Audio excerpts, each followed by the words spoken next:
국제정세 불확실성이 커지고 있습니다. 트럼프의 귀환 가능성이 높아지고 있는 11월 미 대선, 러시아 우크라이나 전쟁과 이스라엘 하마스 전쟁, 탈석유 시대를 준비하는 중동의 재편, 세계 해상 운송로의 봉쇄와 회복 기미가 없는 중국 경제. 그래서 티타임즈가 국제정세 리스크 요인을 점검하는 VOD 강좌를 준비했습니다. 많은 관심 부탁드립니다.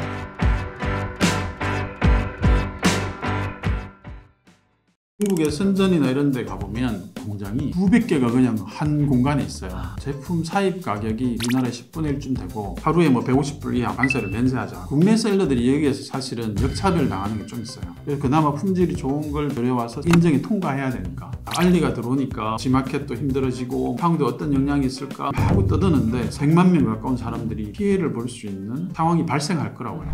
네, 안녕하세요. 티타임즈 홍재 기자입니다. 원래 이분의 본업은 이커머스시죠. 예, G마켓 공동 창업자이자 또 CTO, CMO, CSO까지 두루 경험하신 원래 이커머스 전문가십니다. 우리 김영덕 전 센터장님을 모셨습니다. 안녕하십니까? 안녕하세요. 김영덕입니다. 네. 요새 알리 테무 때문에 난리고요. 그리고 저희 되게 많이 다루고 싶은데 정보가 많지 않아서 못 다룬 또 회사가 Q10이 있는데 그 Q10의 대표님이랑 같이 G마켓을 만드셨었잖아요. 맞아요. 이커머스 관련해서는 또 우리 김영덕 대표님께서 빠삭하신데 특히나 우리나라에서 오픈마켓을 거의 처음으로 선보이시고 그 다음에 이걸 또 나스닥에 상장을 해보셨잖아요. 크로스보더라고 해야 되나요? 뭐 이런 경험까지 해보셨기 때문에 현재 사태를 가장 잘 조망하실 수 있지 않을까 그렇게 기대를 해봅니다. 제가 볼 때는 우리나라에서 크로스보드 이커머스를 제일 잘하는 건 저하고 이제 G마켓을 공동으로 만들었던 고영배 대표가 제일 잘 알죠. 진짜 전문가는 고영배 대표고 네. 저는 한 두세 번째 되겠네요. 그죠? 네. 세 번째쯤 되겠다. 겸손하게. 한 명은 누군지 정확히 모르겠으나 그렇죠. 누군가 있겠죠. 네. 이게 알리테무가 뜨기 전에 사실은 Q10이 제일 먼저 들어왔었어요. 아까 말씀해주신 그 구영배 대표님께서 이끄시는 회사고 위메프 그다음에 티몬 또 인터파크 쇼핑까지 다 사셔갖고 지금 크게 세를 불리고 계시는데 지금 거기보다 요새 핫 이슈는 알리테무의 직구란 말이에요. 그렇죠. 이 알리테무라는 회사를 좀 우리가 어떻게 좀 정의 내려야 되겠습니까? 또 Q10이랑도 좀 다른 것 같고요. 알리익스프레스는 이제 알리바바의 자회사이자 서비스잖아요. 그러니까 이게 크로스보드의 오픈마켓 같은 거죠. 알리익스프레스는. 네. 근데 테무는 조금 달라요. 테무라는 회사는 완전히 오픈마켓이라기보다는 제품을 직사입해서 대량으로 구매한 다음에 그걸 파는 것도 하는 회사죠. 쿠팡과 좀 비슷한. 쿠팡과 비슷한데 네. 중국에 있잖아요. 네. 중국이 사실은 생산의 전 세계의 공장이잖아요. 불황인 상황에서 사실 엄청난 재고가 남아돌겠죠. 재고가 많다는 건 뭔가 하면 중간에 유통업자들이 그걸 사서 판다고 하면 엄청나게 싸게 살 수 있잖아요. 근데 테무가 이제 그들이 주장하기로는 데이터가 있다고 얘기하잖아요. 뭐가 많이 팔리는지 알 수 있어. 그래서 미리 해당 제품을 아주 싸게 구매해서 그걸 팔 수 있다고 하면 실제로 재고를 유지하지 않으면서 적정하게 매입만 할 수 있으면 엄청나게 싸게 살 수 있죠. 네. 중국에 있기 때문에 물건을 일단 싸게 매입할 수 있다는 게 굉장히 큰 장점이라 우리가 이제 테무 서비스를 보다 보면 도대체 이 가격이 가능한 거야? 말 이런 게 있잖아요. 그쵸. 우리나라의 정상적인 제품들을 보면 그곳에 뭐 5배쯤 되는데 네. 얘는 한 20% 가격에 팔고 있잖아요. 두 번째 특징이 하나 더 있죠. 그러니까 서비스 품질이 굉장히 낮아. 아, 그렇죠. 인터넷 쇼핑에서의 서비스 품질은 이제 배송이잖아요. 네. 배송이 첫 번째고 그 다음에 배송의 상황을 파악하게 되는 배송 추적이나 이런 것들 근데 문제가 발생했을 때 고객 서비스 뭐 이런 것들이 이제 인터넷 쇼핑에서의 서비스 품질이라고 하는데 이 품질을 엄청나게 떨어뜨려놨죠. 사실은 우리는 서비스 신경 안 써. 대신 싼 건데 이거잖아요. 그러니까 보통 사시는 분들도 내가 이거 안 받아도 뭐 크게 문제 없어의 선에서들 많이 사시죠. 보통은 내가 원하는 제품이 실제로 오지 않는 걸 한 20% 정도는 가정을 하고 사죠. 네. 그리고 언제 올지 몰라. 네. 솔직히 언제 올지 몰라. 근데 이게 사실은 파괴적 혁신 이론에 딱 맞는 서비스예요.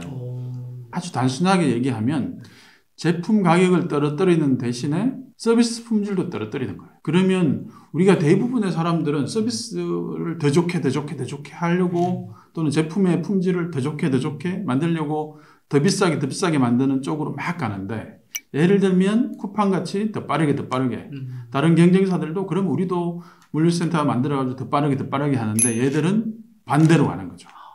우리는 서비스 품질 확 떨어뜨리는 대신에 가격을 반값으로 줄게 라고 하는 게 실제로 파괴적 혁신의 전형적인 모델이고 이게 실제로 시장에 먹히는 거죠. 인터넷 쇼핑에서의 파괴적 혁신 모델이다라고 이해하면 될 것 같고 네.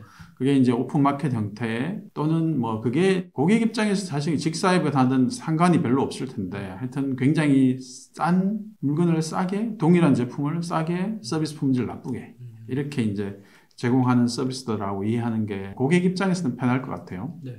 테무 같은 경우에는 말씀하신 것처럼 굉장히 싸게 갖고 올 수 있는 이유 중에 하나는 중국 자체가 생산 기지이기 때문에 그렇죠. 그 바로 옆에 같이 있으니까 이 중국 자체가 유통하거나 이러는데도 가격이 싸겠지만 원제품 자체도 싸게 살 수 있으니까 그럼요. 굉장한 그 메리트가 있는 곳이군요. 우리가 사실은 중국의 선전이나 이런 데 가보면 예를 들면 이렇게 뭐 스마트폰 받침대 이런 거 하잖아요. 네.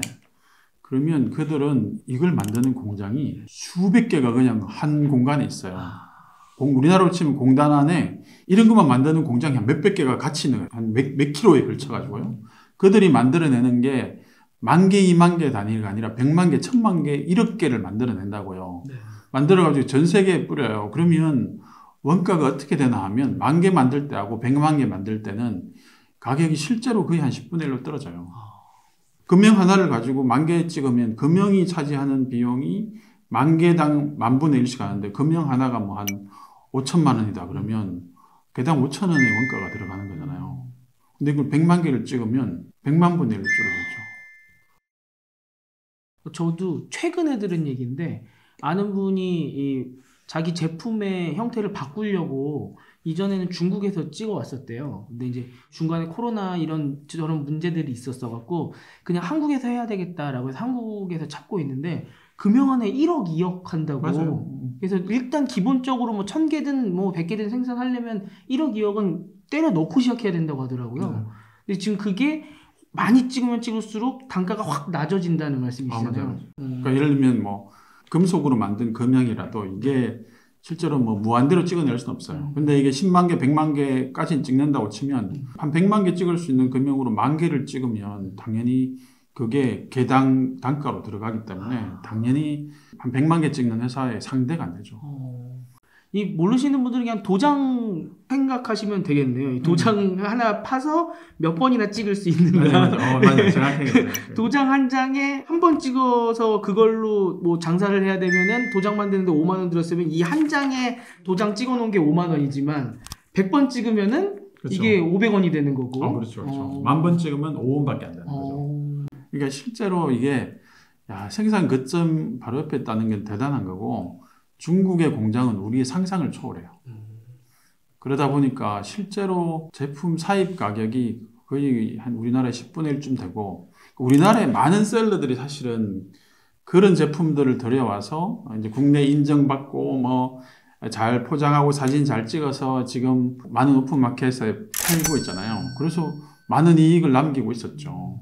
제가 오늘 알리나 테무 관련해서 말씀드리고 싶은 게 셀러에 대해서 좀 더 우리가 집중적으로 좀 얘기를 해보면 좋을 것 같아요. 네. 셀러라고 하면 우리나라 셀러도 있고 알리테무에 있는 셀러도 있을 텐데 테무 같은 경우는 그럼 직사입을 해서 파는 경우도 있고 근데 알리 같은 경우는 보통은 그냥 일반인들이 들어와서 파는 거잖아요. 그럼 공장이 직접 파는 겁니까? 아니면 거기도 셀러가 있는 겁니까? 거기도 셀러가 있는 거죠. 공장이 셀러도 될 수 있지만 한국 공장들은 아까 말씀드린 대로 막 100만 개 이렇게 만들고 전 세계로 배포하기 때문에 그들이 일일이 다 개별 시장을 할 수가 없어서 우리보다 훨씬 많은 셀러가 있죠. 수백만 명의 심지어 수천만 명에 가까운 그런 셀러들이 그 안에서 활동하기 때문인 거고 우리나라의 지금 대략 통계가 보니까 네이버 스마트 스토어에 활동하는 셀러의 숫자가 대략 한 57만 명 뭐 이렇게 나와 있더라고요. 우리나라 셀러요? 네. 스마트 스토어 외에도 사실은 다른 오픈마켓에서 활동하는 사업자 등등을 다 하면 우리나라도 뭐 한 한 100만 언저리쯤 될 거예요. 근데 저기 중국은 그것에 한 20, 30배, 수천만 명이 그 활동한다고 봐야죠. 우리도 유행이었잖아요, 한동안. 본업만으로는 돈을 벌 수 없다. 스마트 스토어에 도전을 하자. 중국도 지금 좀 그렇겠네요. 이렇게 우리나라에 많이 팔리고 이러면. 사실은 중국이 그 스타트업 생태계에서도 한국보다 훨씬 더 굉장히 치열하다고 하는데 셀러들도 사실은 엄청나게 굉장하잖아요. 그 안에서 뭐 오픈마켓에서 좀 더 좋은 위치에 올리려고 광고비 쪽에 그런 비용도 지불하고 그 다음에 컨텐츠도 잘 가공하는데 이게 1000만 명이 넘는 셀러들 간의 경쟁은 어떻겠어요. 그들이 우리나라보다 훨씬 더 치열하죠. 그리고 이 사람들이 네. 전 세계를 대상으로 사업을 하잖아요. 네. 장사를 하기 때문에 다양한 기술들이나 또는 셀러로서의 노하우도 엄청나다고 봐야죠. 근데 진짜 신기한 거는 한국뿐만 아니라 지금 미국에서도 테무가 난리라고 하잖아요. 그럼 그 얘기는 그 셀러들이 또 미국 시장을 그만큼 또 잘 알고 있다는 얘기 아니겠어요? 제가 20년 전에도 이미 미국에 살 때였는데 네. 골프채를 하나 주문한 적이 있었는데 가격이 조금 상대적으로 싸더라고요. 주문해서 중국에서 날라왔어요. 네. 가짜더라고요. 가짜예요. 알리의 제품들을 써보시면 보통 주문하면 어떤 건 2주, 네. 길면 뭐 한 달 있다가 오는 경우도 있잖아요. 네. 네. 그래도 한 일주일 있으면 받아보고 싶은데 밑에 이제 배송료 같은 거 이렇게 적어놓죠. 네. 배송료 한 6,000원 정도 내면 좀 더 빨리 받아볼 수 있어. 맞아요. 뭐 이렇게 나와 있는데 제가 최근에 경험한 건 그렇게 6,000원을 더 지불했는데 배송 추적을 해보니까 이렇게 중국 내 물류센터로 왔다가 그 셀러한테 다시 되돌아갔더라고요. 6,000원을 냈는데요? 냈는데 네. 한 일주일 지나도 아무런 액션이 없어요. 애들이. 네. 그래서 왜 이러지? 그래서 좀 기다려보다가 결국은 집에 저한테 도착하는 시간을 보니까 그 6,000원을 결제하지 않고 원래 무료로 했던 그 기간하고 비슷하게 나오더라고요. 실제로는 그들이 전 세계에 팔면서 한 5만 원짜리 판다 그러면 실제로 마진이 거의 없어요. 그들 사이에 경쟁이 원체 치열하기 때문에. 네. 5만 원짜리 팔면 뭐 한 100원, 200원, 뭐 많아야 1,000원 이렇게 남겨요. 얘들도. 그러니까 여기다가 배송료라는 한 걸 딱 끼운 거야. 끼우고 그 안에서 데이터가 왔다 갔다 하면서 결국은 쟤한테 고급 서비스 품질을 높이기 위해서 6,000원을 더 받은 거잖아요. 네. 근데 원래 무료 배송하는 그 퀄리티로 저한테 결국은 오게 돼 있어. 제가 볼 때는 트릭을 썼다고 생각해요. 네. 그래도 시스템 안에서 허용하는 대로. 그러면서 그 6,000원을 이익으로 취하는 거죠. 우리나라도 많은 셀러들이 보면 제품 가격은 한 2, 3,000원 싼데 배송료 3,000원 이렇게 붙어 있잖아요. 네. 근데 실제로 이제 대량으로 계약하면 뭐 1,500원, 1,900원 이렇게 계약할 수 있거든요.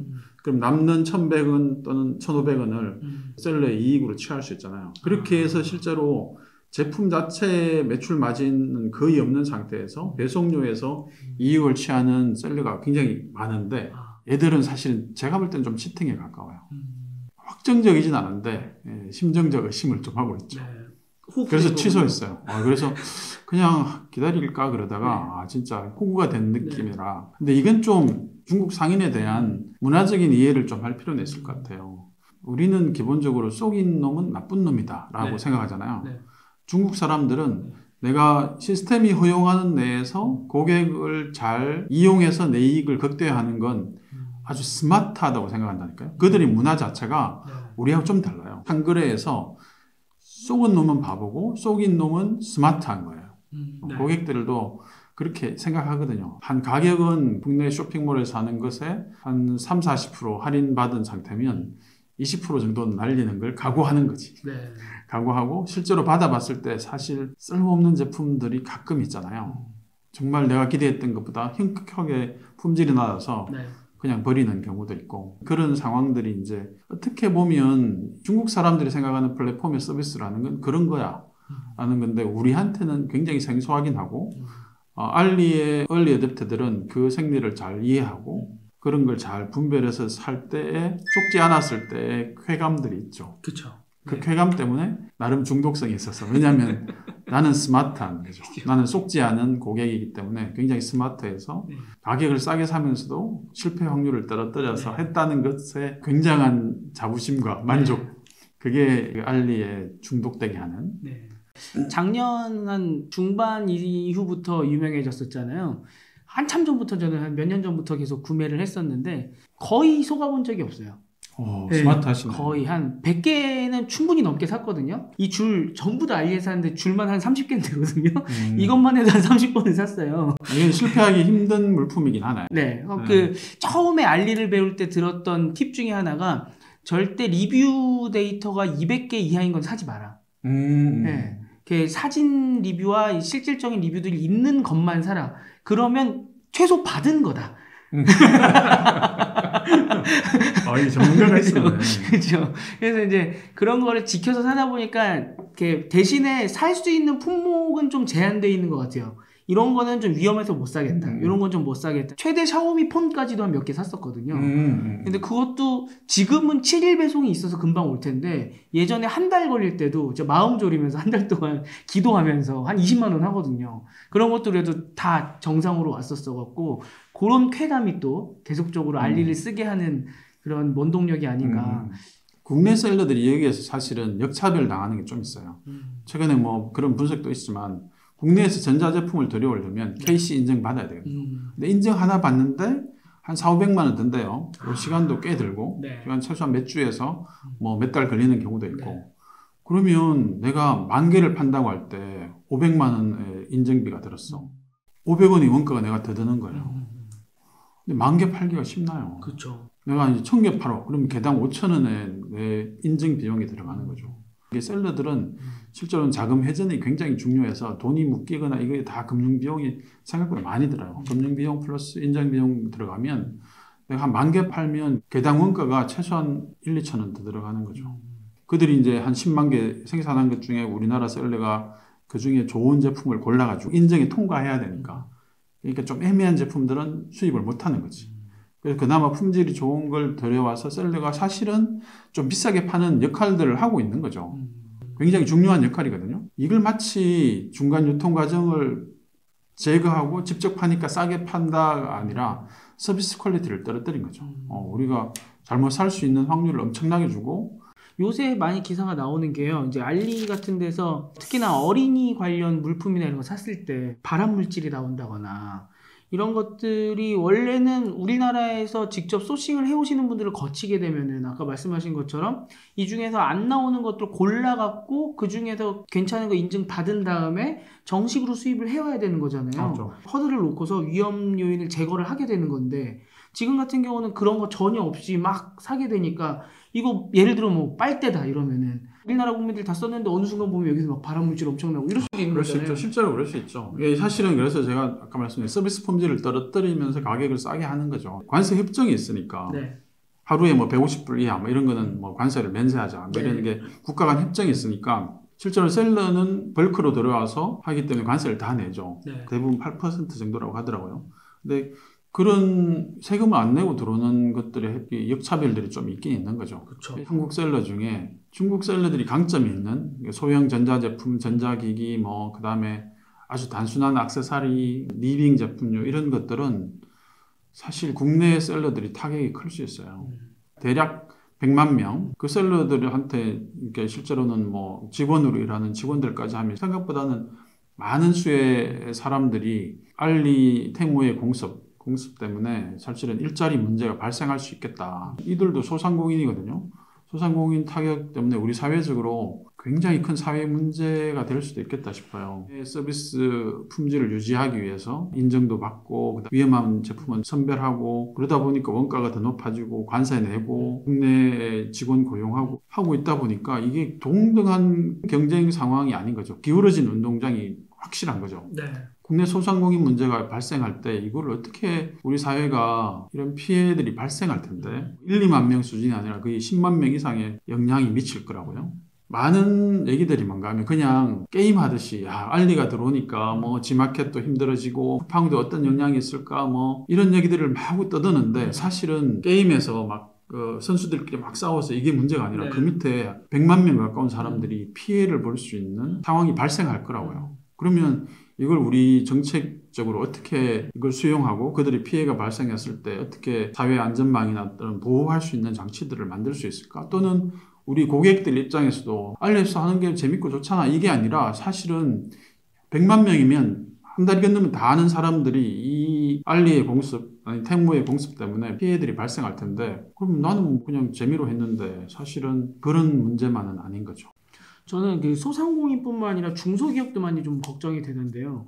그런 물품들도 많이 있어요. 제가 홈쇼핑에서 봤던 물건인데 몇만 원에 원래 파는 거예요. 근데 이거를 퀄리티를 쭉 떨어뜨려서 거의 유사하게 한 10분의 1 가격에 알리에서 파는 것들이 있어요. 그래서 보면은 우리나라는 뭐 다 인증도 받았고 다 간단하게 만든 거면은 거기는 딱 봐도 3D 프린터로 그냥 뽑아낸 것 같은 맞아요. 우리나라 외형을 그대로 베껴갖고 대신 동작은 하게끔 그런 식으로 파는 것들도 많더라고요. 이렇게 되면 우리나라에서 정말 뭐 인증도 받고 그다음에 뭐 상표권, 네, 상표권 상표, 등 뭐 그다음에 라이선스, 뭐 네. IP 그런 등등이 것들을 다 이제 걸리죠. 그런 걸 이제 다 돈 내고 다 신청도 했을 텐데 맞아요. 그런 것들이 직구로 들어와서 이게 다 무력화되니까 이거 처벌할 수도 없는 거 아닙니까? 맞아요. 이 중소기업도 너무 어렵지 않을까라는 걱정이 되더라고요. 국가 간의 분쟁의 대상이 될 수 있을 것 같아요.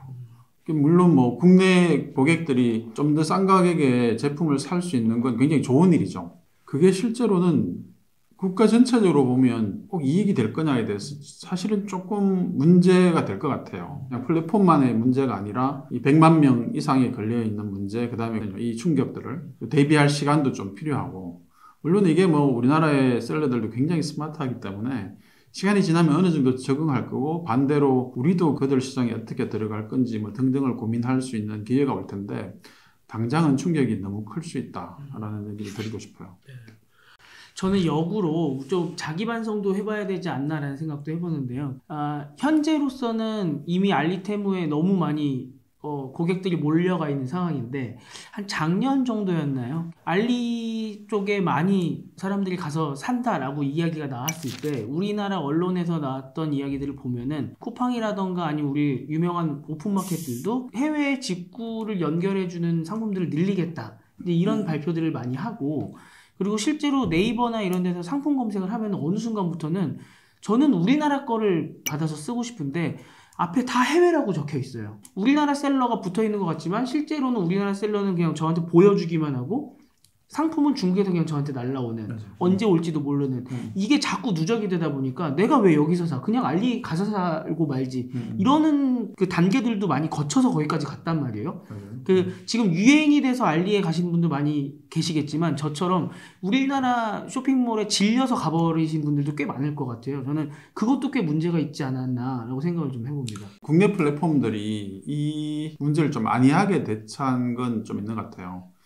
이 업계에 있는 경쟁사들, 그게 뭐 지마켓이든 11번 가든 쟤들 망할 거야. 그러니까 우리는 대충 대응해도 돼라는 그런 태도를 가졌었거든요.